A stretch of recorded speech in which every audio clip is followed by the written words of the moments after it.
જય શ્રી કૃષ્ણ મિત્રો। આજકાલ ઘણા લોકો પોતાનું જીવન બરબાદ કરી રહ્યા છે, કારણ કે કેટલાક લોકો દાન કરતી વખતે એવી કેટલીક વસ્તુઓનું દાન કરી દેતા હોય જેનું દાન ન કરવું જોઈએ। શ્રી કૃષ્ણએ કહ્યું છે કે કોઈ આ ત્રણમાંથી કોઈ પણ વસ્તુ હોય જે બીજા વ્યક્તિને આપે છે તો બીજાનું ભલું કરીને તે પોતાની જાતને બરબાદ કરી નાખે છે અને પોતાનું નસીબ બીજાને આપી દે છે અને પોતે કંગાળ બની જાય છે। તેઓ પોતાનું જ ભાગ્ય બગાડી રહ્યા છે। આ ત્રણમાંથી કોઈ પણ વસ્તુ બીજાના કલ્યાણ માટે આપો છો તો તે પોતાનું ભાગ્ય બગાડે છે। અને મિત્રો, ગુરુજીએ તેના માટે એક ઉપાય પણ જણાવ્યો છે કે જેને અનુસરીને તમારું ભાગ્ય તમે ચમકાવી શકો છો અને ઘરની દિશા અને સ્થિતિ પણ તમે બંને બદલી નાખે છે। આજકાલ માનવીએ પોતાના પગ ઉપર કુહાડો મારવાનું શરૂ કરી દીધું છે, એટલે કે તે પોતે જ ભૂલ કરે છે અને પછી તે કહે છે કે હે ભગવાન, તે મારી સાથે આવું કેમ કર્યું, અને ભગવાનને દોષ આપવાનું શરૂ કરી દે છે અને પોતાનો દોષ હોવા છતાં પણ ભગવાનને દોષી માને છે। અને તમે પણ આ ભૂલ કરતા તમારા ઘરમાં કરી રહ્યા હશો તો હવે તમારા ઘરમાં નકારાત્મક ઉર્જા આવવા લાગી હશે, અને જ્યારે આપણે ઘરે આવી વસ્તુઓ કરીએ તો ઘરની દશા અને દિશા બગડી જાય છે। આ ત્રણ કામ કોઈએ ન કરવા જોઈએ, નહીતર તમને રસ્તા ઉપર આવતા થોડો સમય પણ નહીં લાગે। ભગવાન શ્રી કૃષ્ણના કહેવા પ્રમાણે વ્યક્તિએ પોતાના ઘરની વસ્તુઓ દાનમાં કે વેશમાં ક્યારેય પણ બીજાને ન આપો। આ વસ્તુઓ ઘરમાંથી લક્ષ્મી પણ લઈ જાય છે અને સાથે સાથે આપણું જે પણ ભાગ્ય હોય છે તે પણ સાથે લેતી જાય છે। આપણને બાળપણથી શીખવાડવામાં આવે છે કે બીજાની મદદ કરવી જોઈએ, બીજાને દાન કરવાથી વ્યક્તિને પુણ્ય મળે છે।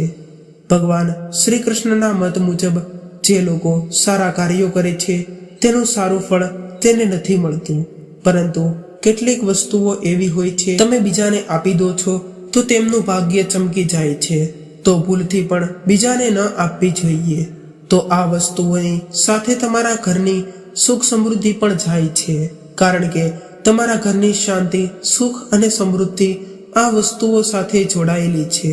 જો તમે આ વસ્તુઓ બીજાને આપો તો તમારે ગરીબીનો સામનો કરવો પડી શકે છે। મિત્રો, ભગવાન શ્રી કૃષ્ણ કહે છે કે આપણું ઘર વાસ્તુશાસ્ત્ર પ્રમાણે ચાલવું જોઈએ। જો કોઈ વ્યક્તિ વાસ્તુશાસ્ત્ર પ્રમાણે ન ચાલે તો તેના ઘરમાં બરબાદીના ચિહ્નો દેખાવા લાગે છે અને આ ચિહ્નોને કારણે તેમની પડતી આવે છે। તે માટે મિત્રો, તમે પણ આવી કેટલીક વસ્તુઓનું ધ્યાન રાખજો તો તમારે બરબાદ નથી થવું અને ઘરમાં હંમેશા સુખ સમૃદ્ધિ રહે, તો દરેક સભ્યનું સ્વાસ્થ્ય સારું રહે, તો તમારે રસોડામાં આ ભૂલ ક્યારેય ન કરવી। અને ભગવાન કહે છે કે કોઈ મારી સારી રીતે પૂજા કરે તો તેમની પૂજાને હું સ્વીકારું છું અને તેમને થોડા સમયમાં ધનવાન બનાવી દઉં છું અને તેની બધી જ મનોકામનાઓ પૂર્ણ કરું છું। તો મિત્રો, એ કઈ વસ્તુઓ કે જેને તમારે કોઈ બીજા લોકોને દાનમાં અથવા તો ભેટમાં ન આપવી જોઈએ, તો તે વસ્તુઓ વિશે શરૂ કરીએ। તો તે પહેલાં જે લોકો અમારી ચેનલ ઉપર પહેલીવાર આવ્યા હોય તેઓ ચેનલને સબસ્ક્રાઇબ કરી લેજો, અને શ્રી કૃષ્ણને માનતા હોય તો કોમેન્ટ બોક્સમાં જય શ્રી કૃષ્ણ લખી દેજો, વિડીયોને લાઈક કરી દેજો અને તમારા મિત્રો સાથે શેર કરી દેજો। તો ચાલો આજની માહિતી આપણે શરૂ કરીએ। મિત્રો, વિષ્ણુ પુરાણમાં આ વસ્તુઓનો ઉલ્લેખ કરવામાં આવ્યો છે। આ વસ્તુઓને માતા લક્ષ્મી સાથે સંબંધિત માનવામાં આવે છે અને આપણે બધા જાણીએ છીએ કે માતા લક્ષ્મી આપણા જીવનમાં ઘણું મહત્વ છે। દેવી લક્ષ્મીની કૃપાથી બનેલું ઘર હંમેશા ધન, સમૃદ્ધિ અને સુખ અને શાંતિ લઈને આવે છે અને તે ખૂબ જ મહત્વપૂર્ણ છે। તેને કારણે તેમના ઘરમાં કોઈ દિવસ પણ ધન સંબંધિત સમસ્યાઓ નથી સર્જાતી। તો કોઈ કારણસર દેવી લક્ષ્મી ગુસ્સે થઈ જાય તો ઘરમાંથી સુખ, સંપત્તિ અને સમૃદ્ધિ પણ નષ્ટ થઈ જાય છે। આ વાતનું ધ્યાન રાખો કે તમારા ઘરમાં એવી વસ્તુઓ છે કે જે દેવી લક્ષ્મી સાથે સંબંધિત છે તેને ક્યારેય બીજા વ્યક્તિને ઉધાર ન આપો અથવા તો કોઈ વ્યક્તિને દાનમાં ભૂલથી પણ ન આપો. જો તમે આજે કોઈ વ્યક્તિના આ 3 બાબતો સારી રીતે જાણશે તો તે વ્યક્તિના જીવનમાં હંમેશા સુખ અને આનંદ રહેશે. મિત્રો, તમારે આ 3 બાબતો વિશે જાણવાની જરૂર છે. વ્યક્તિ ઈચ્છે છે કે તેના જીવનમાં સુખ શાંતિ રહે અને ઘરમાં પૈસાની કમી ન રહે અને તમામ દેવી દેવતાઓના આશીર્વાદ તેમની ઉપર વરસતા રહે. પરંતુ માત્ર મહેનત કરવાથી જ વ્યક્તિની આ ઈચ્છાની પૂર્તિ નથી થઈ શકતી. ઘણી વખત આવું થાય છે કે સારી કમાણી અને મહેનત હોવા છતાં જાણે અજાણે થયેલી ભૂલોને કારણે ઘરમાં પૈસાની કમી રહે છે. શાસ્ત્રોમાં આવી ઘણી નીતિઓ જણાવવામાં આવી છે જેને અનુસરીને જીવનની ઘણી બધી સમસ્યાઓ દૂર થઈ શકે છે. મિત્રો, આ નીતિઓનું પાલન કરવાથી ત્યાં ધનની કમી રહે છે, પરિવારમાં હંમેશા સુખ શાંતિ બની રહે છે અને દેવી લક્ષ્મીની કૃપાથી ક્યારેય પૈસાની કમી નથી હોતી અને ઘરમાં ક્યારેય પણ આર્થિક તંગીના કોઈ ઉતાર ચઢાવ નથી જોવા પડતા. ગરુડ પુરાણ કે જે હિન્દુ ધર્મનો એક મહત્વપૂર્ણ ગ્રંથ માનવામાં આવે છે તેમાં ઘણી એવી વસ્તુઓનો ઉલ્લેખ છે જે ગરીબીને અટકાવે છે અને ગરીબીના લક્ષણો પણ દર્શાવે છે અને તમને તે ગરીબીમાંથી અમીરી થવાના ઘણા બધા ઉપાયો પણ બતાવેલા છે અને તે ગરીબીનું કારણ પણ બને છે. તમે આ કામો કરો તો આનાથી જ છોડી દેજો, નહીતર ઘણી સમસ્યાઓનો સામનો કરવો પડી શકે છે. હવે અહીં કેટલાક મિત્રો એવા હશે જેઓ અમારી વાતને હળવાશથી લેશે કારણ કે તેમને વાસ્તુશાસ્ત્રનું જ્ઞાન નથી. એવું પ્રચલિત છે કે જો કોઈને વાસ્તુશાસ્ત્ર વિશે ખબર નથી તો તેઓ આ ઉપાય અને આ વિડીયો જોઈને વિશ્વાસ નથી કરતા. તેની સાચી અને સચોટ માહિતી જાણવા માટે આ વિડીયોમાં જોડાઓ અને મિત્રો, તમને જે કહેવામાં આવે તે ધ્યાનથી જુઓ અને ધ્યાનથી સાંભળો. તો મિત્રો, હવે કેટલીક એવી વસ્તુઓ વિશે વાત કરીએ.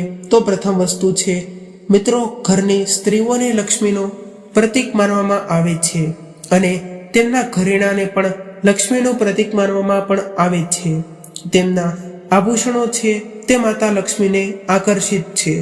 સુંદર આભૂષણોથી સુશોભિત તે દેવી લક્ષ્મીના પ્રતિબિંબ સમાન છે. તેથી જ જ્યારે પણ આપણે ઘરેણા ખરીદીએ છીએ ત્યારે સૌપ્રથમ તેને દેવી લક્ષ્મીની સામે રાખીએ છીએ અને તેની પૂજા કરીએ છીએ અને તે પછી જ તેને પહેરીએ છીએ.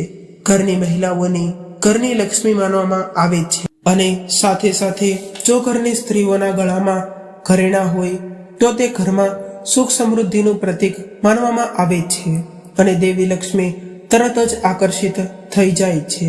તેથી તમારે ક્યારેય પણ તમારી પત્નીના ઘરેણા કોઈને ઉધાર કે દાનમાં આપવા ન જોઈએ અથવા અન્યને ઉપયોગ માટે આપવા પણ ન જોઈએ. ખાસ કરીને પરિણીત મહિલાઓએ ક્યારેય પોતાનું મંગળસૂત્ર, પાયલ અને અંગૂઠીની વીંટી અન્ય કોઈ સ્ત્રીઓને ઉપયોગ માટે ન આપવી જોઈએ. આ ઘરના આશીર્વાદ અને નસીબ પર નિર્ભીત છે અને જો તમે આપી દીધું તો ઘરમાંથી દેવી દેવતાઓ પણ ધીરે ધીરે કરીને વાસ કરવાનું ઓછું કરી દે છે. તે ઘરેણા પર દેવી લક્ષ્મી અત્યંત ક્રોધિત થાય છે. તેથી તમારા ઘરમાં સુખ સમૃદ્ધિ જળવાઈ નથી રહેતી. તે માટે આ ઘરેણાઓને અન્યને વાપરવા માટે ન આપો. ઘણી સ્ત્રીઓ એવી છે કે જેમને તેમના ઘરેણા પસંદ નથી અને તેઓને અન્યની શૈલી અને ટેક્સચર ગમે છે. મહિલાઓની બુટ્ટી, જેને કારણે મહિલાઓ તેને પહેરવા માટે એકબીજાના ઘરેણા બદલી નાખે છે. પરંતુ મિત્રો, આ કરવાનો અર્થ એ છે કે તમે દેવી લક્ષ્મીજીને પણ બદલી રહ્યા છો અને તેમને ઘરની બહાર મોકલવાની તૈયારી કરી રહ્યા છો. જો તમે આવું કરશો તો તેને કારણે તમારા ઘરનું જે કંઈ પણ ભાગ્ય હોય છે અથવા તો ધન પ્રાપ્ત કરવાનું ભાગ્ય હોય છે તો તે પણ તે ઘરેણાની સાથે બદલાઈ જાય છે. જો તમે આમ કરી રહ્યા છો કારણ કે ઘરેણા કે ઝવેરાત મહાલક્ષ્મીનું પ્રતીક છે અને તમારે તમારા પોતાના ઘરેણા જ પહેરવા જોઈએ. કોઈએ બીજાના ઘરેણાં ન પહેરવા જોઈએ. મિત્રો, આ હતી ઘરેણાંને સંબંધિત જાણકારી. હવે મિત્રો, આપણે બીજી વસ્તુની વાત કરીએ તો મિત્રો બીજી વસ્તુ છે સાવરણી. મિત્રો, સાવરણીનો ઉપયોગ સફાઈ કરવા માટે કરવામાં આવે છે. તે આપણા ઘરમાંથી નકારાત્મક ઉર્જા દૂર કરે છે. તેને દેવી લક્ષ્મીનું પ્રતીક માનવામાં આવે છે. એવું માનવામાં આવે છે કે સાવરણીમાં દેવી લક્ષ્મીનો વાસ હોય છે. તેથી તમારા ઘરની સાવરણી ક્યારેય કોઈને ઉધાર આપવી ન જોઈએ અથવા ઉપયોગ માટે પણ ન આપવી. જો સાવરણી ખરાબ થઈ ગઈ હોય તો તેને વહેતા પાણીમાં ફેંકી દો અથવા તેને કચરામાં ફેંકી દો. કારણ કે જો તમારા ઘરમાં કોઈ અન્ય વ્યક્તિ સાવરણીનો ઉપયોગ કરે છે તો તે તમારા ઘરની સુખ શાંતિ પર અસર કરે છે. અને જો આ સાવરણી ખરાબ થઈ ગઈ હોય તો તેને કચરામાં અથવા તો કોઈને ન આપવી જોઈએ. અથવા તો જો તમે કોઈ જૂના મકાનમાંથી નવા મકાનમાં જઈ રહ્યા છો તો તે જૂના મકાનમાં સાવરણીને ન રાખવી જોઈએ. જો આમ થાય તો તે જ ઘરમાં માતા લક્ષ્મી રહી જાય છે અને તમારી સાથે નથી આવતા. આ સાથે એ પણ ધ્યાન રાખો કે અન્ય લોકોના ઘરમાં ક્યારેય તમારી સાવરણીનો ઉપયોગ ન કરો, કારણ કે આમ કરવાથી તેમના ઘરમાંથી નકારાત્મક ઉર્જા તમારા ઘરમાં લાવો છો. તમારે સાવરણીને હંમેશા છુપાવીને રાખવી જોઈએ. તેને એવી જગ્યાએ રાખવી જોઈએ કે બહારથી આવનાર વ્યક્તિ તેને જોઈ ન શકે. જો તમે સાવરણીને ખુલ્લી જગ્યાએ રાખો છો તો તેનાથી ઘરમાં વાસ્તુદોષ થઈ શકે છે અને ઘરમાંથી જે સાવરણીના સ્વરૂપમાં માતા લક્ષ્મી રહેલા છે તે પણ ઘરની બહાર નીકળી જાય છે. આ સાથે તમારે તૂટેલી સાવરણીને ઘરમાં ભૂલથી પણ ન રાખવી જોઈએ. તમારે તેને તરત જ બહાર ફેંકી દેવી જોઈએ. પરંતુ તમારે એ પણ ધ્યાનમાં રાખવાનું છે કે સાવરણી ક્યારેય પલંગની નીચે ન રાખવી જોઈએ અને રસોડામાં પણ ન રાખવી જોઈએ. આનાથી ઘરના સભ્યો વચ્ચે ઝઘડા અને વિવાદ થઈ શકે છે. તમારા પરિવારના સભ્યોમાં મતભેદ પણ સર્જાય છે, જેને કારણે ઘરમાં દેવી દેવતાઓનો વાસ નથી થતો અને આ એક પ્રકારે અશુભ પણ માનવામાં આવે છે. મિત્રો, તમારે આ વાતનું પણ ખાસ ધ્યાન રાખવું જોઈએ. અને મિત્રો, તમારે સાવરણીને ક્યારેય પણ ભૂલથી પણ લાત ન મારવી જોઈએ અથવા તો તમારે સાવરણીનો ભૂલથી પણ પગ ન લગાડવો જોઈએ. અને જો તમે સાવરણી પર પગ લગાડશો તો તે દેવી લક્ષ્મીનું અપમાન સમાન માનવામાં આવે છે. અને મિત્રો, સાવરણીને કોઈ દિવસ પણ ઊભી ન રાખવી જોઈએ. હંમેશા સાવરણીને આડી એટલે કે જમીનને અડકેલી જ રાખવી જોઈએ. જો ઊભી રાખશો તો ઘરમાં નકારાત્મકતા આવશે. ઘરમાં આર્થિક નુકસાન પણ થઈ શકે છે. જો તમે ઘરમાં સાવરણી રાખો છો તો તમારે તેને સાવરણીની સાચી વાસ્તુ સલાહ વિશે પણ જાણવું જોઈએ, જેથી તમારી આર્થિક સ્થિતિ સારી રીતે થઈ શકે અને ઘરમાં સમૃદ્ધિ આવે. જ્યારે પણ તમારા ઘરમાં કોઈ વ્યક્તિ ઘરની બહાર નીકળે ત્યારે ડાયરેક્ટ સાવરણીનો ઉપયોગ ન કરવો જોઈએ અથવા તો ઘરની બહાર કોઈ વ્યક્તિ તરત જ સાવરણીથી કચરો ન કાઢવો જોઈએ. આ કારણે બહાર જનાર વ્યક્તિને તેના કામમાં સફળતા નથી મળતી. મિત્રો, આટલું જ નહીં, જો કોઈ નવી વહુ આવી હોય તો તમારા ઘરમાં કે દીકરીઓ ઘરેથી સાસરે જઈ રહી છે તો તમારે તરત પણ ઝાડુ ન લગાવવું જોઈએ. એવું માનવામાં આવે છે કે આમ કરવાથી તમારા ઘરની લક્ષ્મી ગુસ્સે થઈ શકે છે અને તમને આર્થિક નુકસાન થઈ શકે છે અને તમારા ઘરમાં કોઈ દિવસ લક્ષ્મી માતાનો વાસ નથી થતો. દૂધ, દહીં, ચોખા અને સૂર્યાસ્ત પછી નાળિયેર આવી સફેદ વસ્તુઓનું દાન કરવું અથવા તો અન્યને ઉધાર આપવું એ પણ અશુભ માનવામાં આવે છે. એવું માનવામાં આવે છે કે સફેદ વસ્તુઓ અશુભ લાવે છે અને આવી વસ્તુઓ ભાગ્યને દૂર પણ કરી શકે છે. તો તમારું સારું ભાગ્ય હોય અને તમે કોઈ આ વસ્તુનું દાન આપો છો તો તેનાથી તમારું ભાગ્ય હોય તે દૂર થઈ જાય છે. દૃષ્ટ આંખની અસર પણ ઝડપથી થાય છે. તેથી સૂર્યાસ્ત થયા પછી તમારે તમારા ઘરની વસ્તુઓ ન આપવી જોઈએ.